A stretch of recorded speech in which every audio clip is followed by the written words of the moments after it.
welcome back to another episode of the Catholic Buzz podcast. Thanks for joining us today.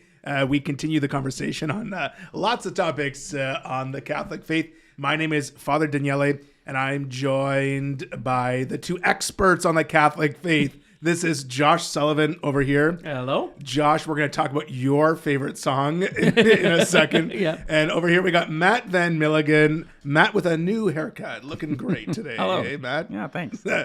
And maybe you spiffed up a little just because of the topic of our podcast today. You wanted to make a good impression. Yeah.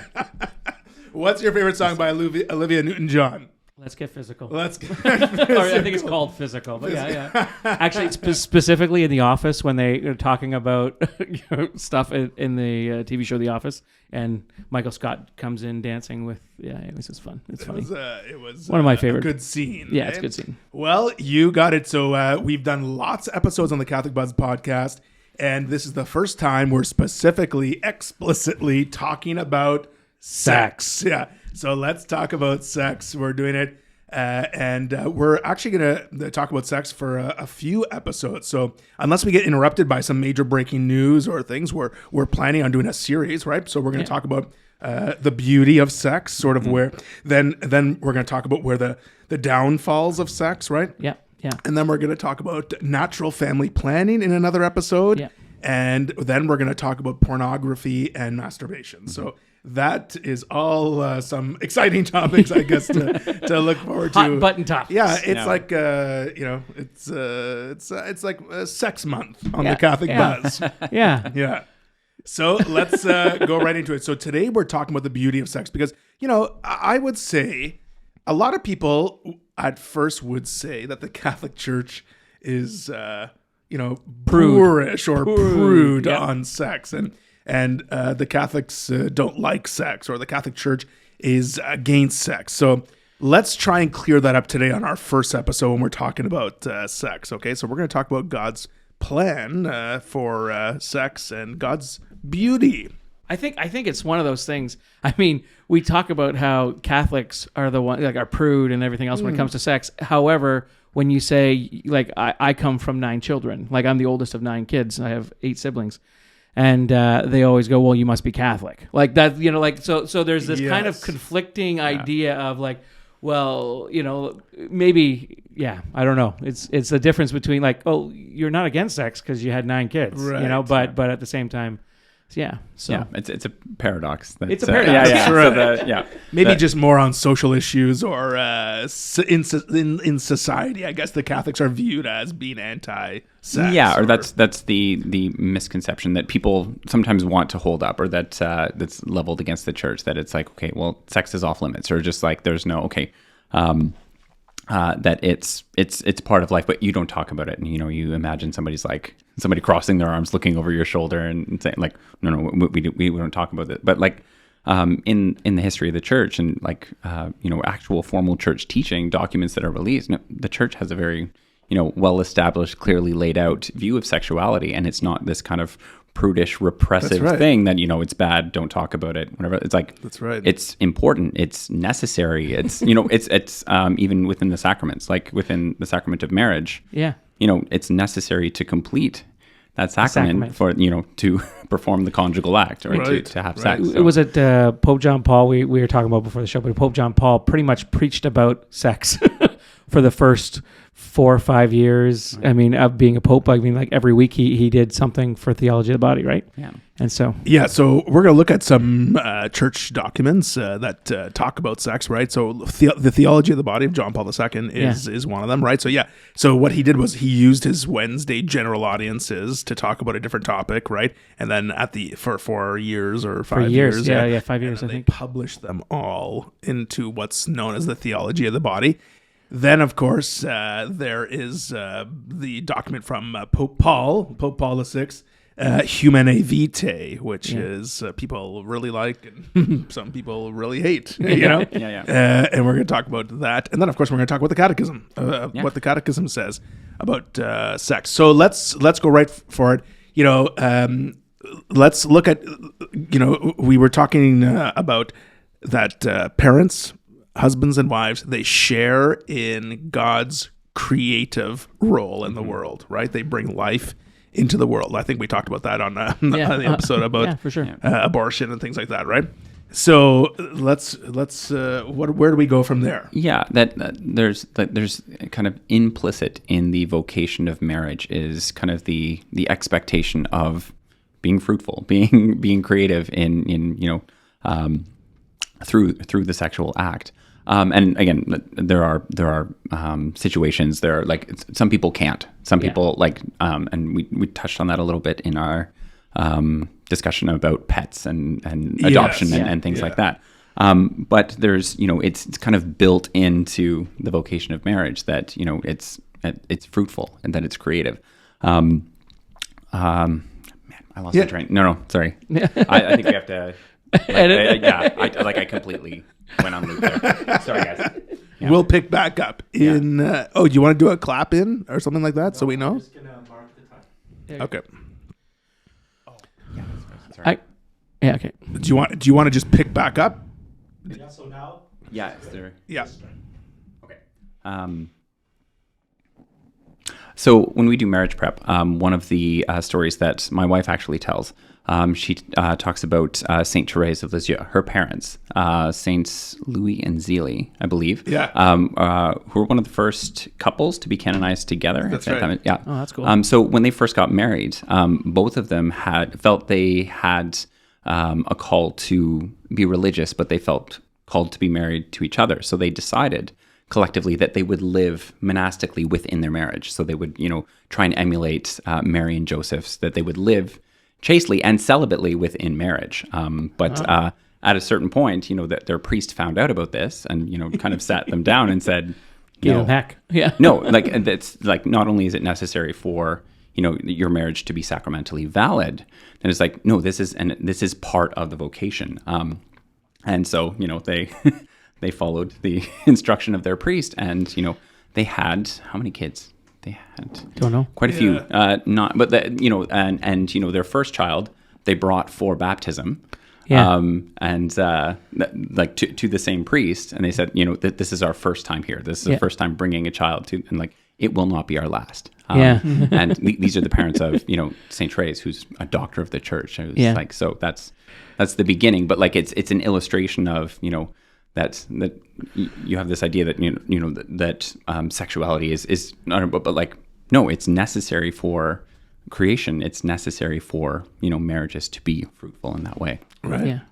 I think it's one of the things that we talk about is that the church loves everything that is necessary and important in the world, especially when whenever I talk about the topic of sex, I always talk about food, believe it or not. But it's specifically because people can relate to the food and without getting emotionally attached or their own opinions or passionate about the sex topic. Talk about food, we can say, listen, food is necessary for us to live. It nourishes our bodies. It's a necessary thing in our world, so that we have to eat on a regular basis somewhat so that we can actually survive. However, if you take eating food out of context, and so you start eating past the point of nourishment, then you get into the sin of gluttony. You start eating and then throwing up. Then you're getting it, you're not using food for the way it was intended. And so the awesome gift that a feast is for us, or food is for us. And so we can kind of take that same idea and bring it now to sex. There's an awesome and purpose for sex. And when we use it in the proper way, and we use it in that the way that the church kind of defines for us, because it has 2,000 years plus experience, it can say, okay, this is where it is. And there have been rules maybe that are a little bit lax at times, and then they slowly kind of go, okay, no, this is how we got to do it. We got to kind of make it a little more particular, because this is not quite working out, So they have that years of experience to see how it is. Like, for instance, having sex in the confines of marriage. Well, that makes sense if we're talking about the different purposes of sex, like unity and procreation. Yeah, and the Catechism of the Catholic Church actually says that sexuality is ordered to the conjugal love of man and woman. And I think there's some beauty in that, right? Here's what the Catholic Church, or the Catholic Catechism says on that, okay? In marriage, the physical intimacy of the spouses becomes a sign and pledge of spiritual communion. Marriage bonds between baptized persons are sanctified by the sacrament. That's Catechism 2360. For those who like to follow at home with those. And it says this, that the acts in marriage by which the intimate and chaste union of the spouses takes place are noble and honorable. Mm-hmm. That's what the church says about sex. It's noble and honorable. And honorable. Doesn't sound very prude to me. No, right? In fact, you're dishonoring if you're not doing it. It's basically what it's saying. That's right. But there's a proper place for it, right? Yes. There's a proper place for it. And I think that's what people are sour, I guess, on what the church says. But there's a beauty there. Like Matt, you were saying, in order to continue on with the sacrament there, you have to consummate the marriage. Mm-hmm. And in fact, in the wedding, in the marriage sacrament, there's a question about accepting children lovingly from God. Like that is one of the consents that husband and wife, or the spouse, or the groom and the bride have to say during their wedding. It's kind of cool. One of the other things that I was told too was that God comes down on a daily basis. Heaven opens up on earth on a daily basis, in two different ways on the earth. And one of that is through transubstantiation and a mass and the Eucharist and everything else, as Catholics we believe. And the other time is to plant, like another miracle that happens every single day is to plant a soul into the little conceived baby. Like the moment of conception, boom, a soul is planted in there. So God is present, and a miracle is happening there at that time. So it's a wonderful, awesome thing. Yeah. And more than that, like it's a feature of our vocation. Yeah. That it's like our ability to participate, to be, co-laborers in God's creation. Yeah. That, those two examples are pretty great, because the Eucharist, that's, the opportunity for the priestly vocation to participate or be the means, the effective means of that miracle. Yeah. And within the context of marriage, it's the married couple that's able to facilitate that. He's awesome. Do you remember the time that we talked about on an episode about St. Paul's words about husbands and wives, and everyone gets mad at St. Paul for saying, like, husbands, love your wives, and wives, be subject to your husbands. It's the wording there that people get. But St. Paul, I guess not to drag up that old thing, but St. Paul actually is talking about the love of husband and wife. And do you remember the last line of that passage? It says, "For this is a great mystery," like the love that the husband and wife share. And he says, and I apply it to Christ and his church. Like husband and wife coming together, right? Being in this marriage and this relationship is like the love that Christ has for the church. It's really, so that right then and there, we know that it's this beautiful relationship that these people, that husband and wives come together to share in this love, to create, because the church is always creating, right? The church is always putting forth new Christians, putting forth new disciples of Jesus. And so husbands and wives also share in the mission of the church and in the love that Christ has for his church. Yeah. Well, it's interesting you say that. When I think of that, well, there's a song that we used to sing, and it's I can't remember, but the words are "Maker, make me, Creator, change me, Lover, love me." And I always, at the beginning, before I was married and everything else, I always had a hard time with calling God my lover. You know what I mean? Because it almost felt like a weird, maybe it was like not quite understanding what it meant and everything else. But being married now for 17 years and realizing, like, as that relationship that you have with God, it's past a form of, like, when you're calling God your lover, it's the intimacy that I share with my wife. It's nothing sexual in nature necessarily, but it's a form of intimacy that surpasses sexuality and just, encompasses every part of my being. You know what I mean? So from, like, this is the person that I share everything with, that I have my entire, she knows all my thoughts. She knows all my, all that kind of stuff. And so that's what you're saying with God, be my lover, is share that intimacy. Nothing really necessarily with sex, but with that. Does that make sense? Yeah, of course. And I think there is the answer to what we're trying to say here is that there's a sacredness. Yeah, right. Yeah, there's it really sacredness. is. So sex is sacred. It's beautiful. It's the church promotes it, but it's sacred. Yeah. And I think there's the difference where people don't understand about what the church teaches about sex.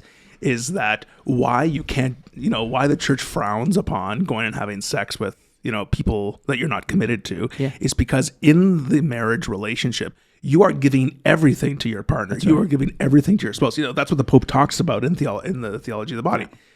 That the husband gives everything to his wife, and the wife gives everything to her husband, and they share in this sacredness in the sex act. Right.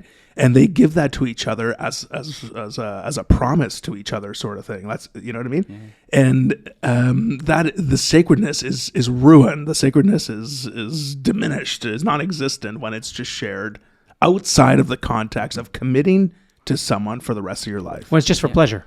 Yeah, so you've taken out that. Yeah, I think that's a good way of putting it, because a lot of people encounter what they think is the church's view of sexuality as a list of don'ts. Yes. Like, don't do this, don't do this, don't do this, and you're fine. Yeah. But it's when you actually jump into what the church actually teaches about that, like all of the don'ts, all of the you can't do this, follows from a positive version of like, this is actually a wonderful and beautiful thing, that it's like. That God created us for the pursuit of love and truth and beauty and goodness and all of these things in Theology of the Body. JP2 uses the language of ecstasy. Yes, that he says like the ecstasy that we experience in the sexual act is actually a prefiguration, an anticipation, like the closest we can come in a worldly sense to the ecstasy that we'll have in heaven. And like again, it's one of those like. Yeah. If you hear that word out of the context of intimate, it almost seems weird. It seems weird. He's like, no, this is the highest we can reach. This is the most like intimate we can get. Yeah, and sense. It's just a comparison, just an analogy for the intimacy and the beauty and the truth and the goodness that awaits us in heaven. Yeah. Okay, so what are the parts that are? What are the things that we keep saying that there are reasons for sex or reasons for procreation in marriage and stuff? Yeah. We talk about procreation as the one, and then unity being the other. Yeah. So that's you jump back to what Father said, Humanae Vitae, which is Pope Paul VI encyclical, where he really emphasizes, he calls them the unitive and procreative aspects of sexuality. So sex is for cementing the bonds of intimacy between husband and wife. And there's, again, when we do marriage prep, we do it with my wife, and she goes through this, like she goes through the science of how that actually, like that works on a biological level, that, the release of oxytocin actually, cements like a concrete connection between people, which is beautiful that the biology reflects the theology so well. And that the natural outcome of that is, creating a physical, like another person that is a combination, like the embodiment of the intimacy between two people. Yeah. So again, it's just there's a real connection between like the theological and the biological, like at every level along the way. So those are the things that Pope Paul VI emphasizes. Yeah. And again, a lot of people will look at Humanae Vitae, or like people who will not really like it because it again places kind of restrictions on this is only within marriage. This is how it's supposed to occur. More on that later when we start talking about NFP. And I love when so Matt and his wife when they teach a marriage or they do talks at these marriage preps, they have this line that couples remember way after the marriage prep, and it's they always say sex is for babies and bonding. Sex is for babies and bonding. Yeah. And the couples remember that way after, and then they explain, like Matt was just doing this. So the physical part, like you said, talking about the right. let's get into a little bit more oxytocin. So there is hormones and chemicals released, especially when you're experiencing sex for the first couple of times, that allows this chemical bond then between the individuals, right? Is that? Yeah. So that's kind of like a cool. That's why in the Catholic Church too, virginity is so sacred, right? Is because like when you have this connection with somebody, you want it to be for the person that you're going to spend the rest of your life with, right? And because it's going to get you through hard times, Yes. Versus having it with just some random stranger or whoever. And so having that cemented bond allows you to keep that sacrament of marriage. And part of that too is also then the babies like that are also part of that package deal can also have then parents, have a father and a mother and grow up in that lifestyle and that family unit, right? Yeah, and the same thing happens in the creative act. So there's an immense flood of oxytocin right after a baby's born, and that cements the intimate bond between the mother and that's why a lot of pediatricians will encourage men to do skin to skin with babies right after they're born because it's immense physical bond. Yeah, that's cool. And I think, I was just thinking as you guys were talking about that, the importance of the body to body, all that stuff.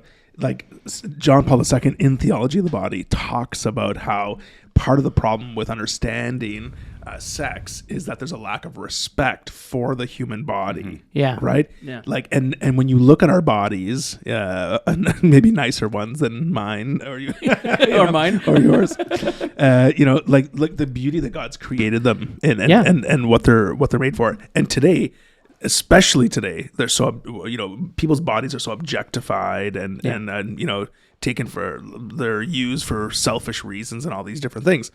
But respect of the human body, like the holiness, like we are a temple of the Holy Spirit. And then to be able to share that with someone, in a relationship, there's just a holiness to it, right? And I think that's a beautiful thing that maybe people don't understand either about what the church says about sex. Yeah, and even if we're jumping to theology of the body, like the structure of theology of the body is brilliant in that way. Like even before he was Pope, JP2,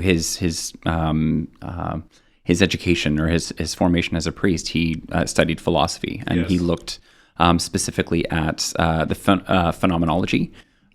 Which is the word of the day. An aspect of philosophy that is maybe kind of set against or distinguished against kind of metaphysics or like classical philosophy, where you start with these categories and concepts and definitions and work your way down to experience. Phenomenology is more you start with experience, or you start with a lot of times like the appearance, the inescapable aspect of something. So it's really interesting that theology of the body is structured in a way that he starts with like, we're embodied. Yeah. Like I'm in a body and I can't escape that reality. And like we can learn things from that reality, and that it's tied to kind of the sacramental life as well. And it's like we like the incarnation, like God is embodied. Like when we participate in the Eucharist, that it's like that it's, Catholicism is an embodied religion, that it's not just a bunch of kind of just like metaphysical categories that like God is up here and remote and distant and whatever. Like, no, this is like faith is here and now and experienced and lived and embodied. So that he takes that approach when he's talking about sex, I think is just really interesting from What would you say to, so we know the scriptural basis for sex. We know the philosophical, the theological. We know those things. We know the church says sex is beautiful. How do we communicate that to a culture today that doesn't see it that way, that sees it as, expendable? Is that the word? I think we'll get more into this when we talk a little bit about the don'ts. But how do we allow people to see the beauty? So I think emphasizing the unitive and procreative, because it's like there are real consequences to trying to separate those out, which is kind of the discussion that the secular culture wants to have, that these are procreative and unitive are different things, and they're not related in an essential and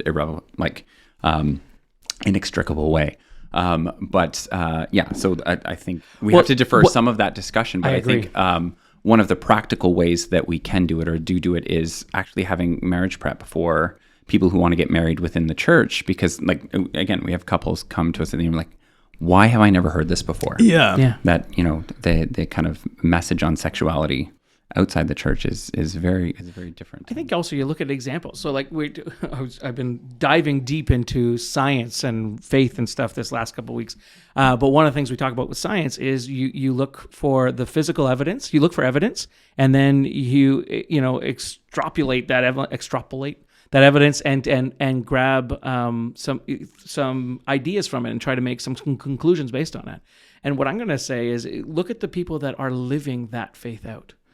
And look at their relationship and look at how close they are and look at how much they love each other. Look at like if those people, I mean, you don't want to go up to like, are you living out the Catholic? Like, are you, but for those people that seem to be maybe or have a good relationship, I bet you could probably assume that they're following the teachings of the Catholic Church that way.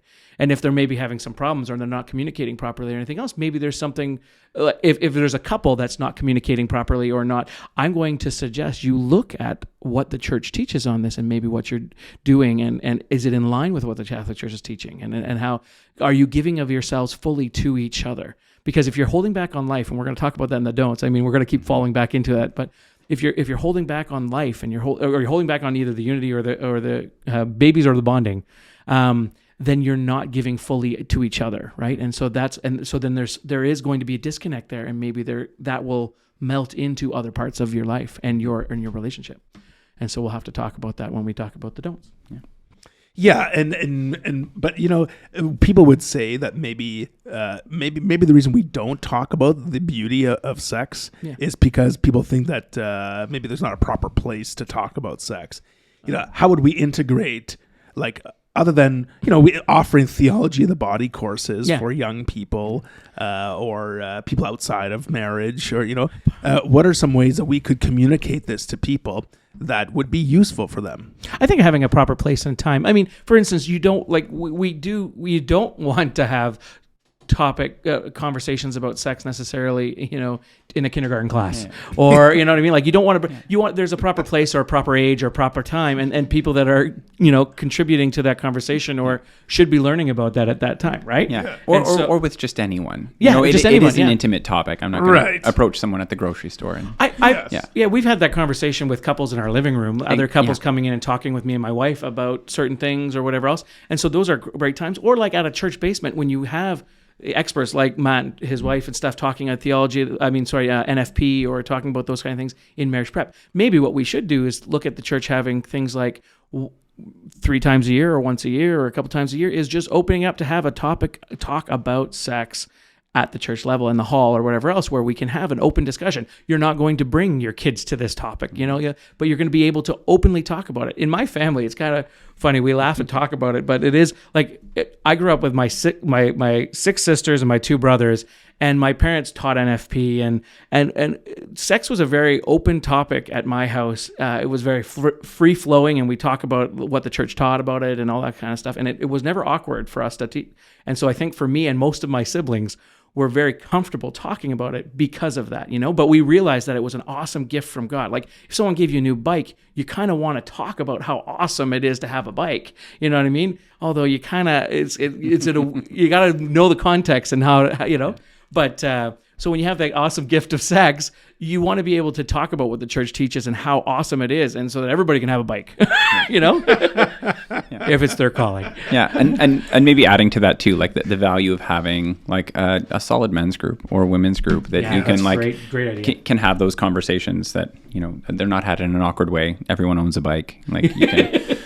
You can talk about it. And I think those are great. And I think because maybe on the outside, like from the culture, sex sort of has this, dirty sort of feel, like, it's tied in with pornography and it's become a lot more selfish. Exactly. And so when it becomes selfish, it's me, and then like if you're talking about 2 people, I don't care about you, it's just about me, right? Yeah. And so then it becomes selfish, and you feel guilty. Exactly, and maybe that's why people don't want to talk about it. But I think you're right that we, as Catholics, maybe godparents with their godchildren, maybe parents with their children, people who know the teachings of the church, the parishes should do a better job of teaching about this, men's group, women's group. I think it's really important to crack open some of these resources we have. Making sure our teachers know about it and know what the proper teaching of the church is. Because if you know it and you know what the church actually teaches, I don't think you need to be shy, because it's actually in the curriculum of what you're supposed to teach. Yeah. You know what I mean? And there's nothing wrong with that. Like in the Catholic schools,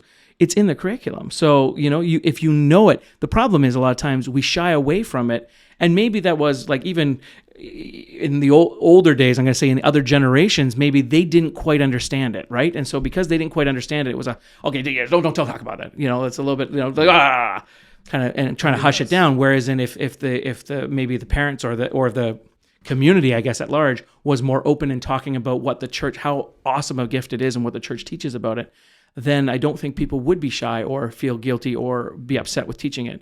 Of course, if you take something too far, I mean, like you eat too much food, you're going to feel sick after, and you're going to feel like maybe I shouldn't have eaten that much and be embarrassed to talk about that, right? But that's the same kind of idea, and that's kind of the culture that we're promoting in this world today, not in our faith, but in the world is almost you want to have too much food, like it's okay, it's a good thing, and no one feels right about that. Yeah, it's hard to find kind of that cross section of people who are willing to admit that like our desires at some level are God-given and good, but also that there's we have a lot of people who like think that sexual desire is good. It's like, but you don't necessarily have the same group of people saying that these desires are properly ordered towards a higher good. That's great. That's a great idea. Yeah. And maybe that's where we call it a day on this conversation, because we're getting close to the end of our time together. Yeah. So we are going to, it was kind of difficult to talk about the do's. The do's. Yeah, all the or great do things. The good things Yeah. without sort of delving into the difficulties around this. So our next episode, we are going to talk about what the church sees as not acceptable or not for the higher good or the higher purpose that Matt was just talking about, right? Yeah. And so we're going to tackle all those sex topics that come up with sort of the negative side of it. All right. So if anyone has any questions, comments, or things to share with us on this topic, you can send us an email at thecatholicbuzzpodcast@gmail.com or leave a comment on our Facebook or Instagram pages, or right in our YouTube video. So we'll see you next time for our part 2 on sex. For Josh Sullivan and Matt Van Milligan, my name is Father Daniele. We'll see you next time on The Catholic Buzz.